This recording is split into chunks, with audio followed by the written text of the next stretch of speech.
Sanibonani, ngiyanamukela ekhaya lamaphupho. Ungabuza nawe kwi-comment iphupho onalo, amaphupho ngehashi nembongolo, amaphupho ngamahashi.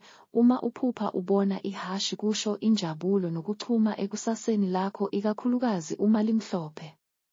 Uma ihashi lithukutheke ngesikhathi uligibele kusho ukuthi uzoba nezinkinga ebudlelwaneni bakho. Amaphupho ngembongolo. Uma uphupha ubona imbongolo kungasho izinto ezinhle noma ezimbi.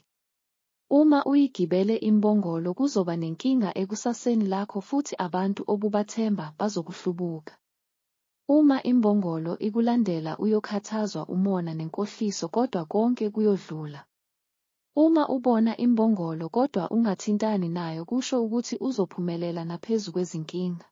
Uma umusha kule channel bengicela ushaye subscribe uphinde ushare nelink.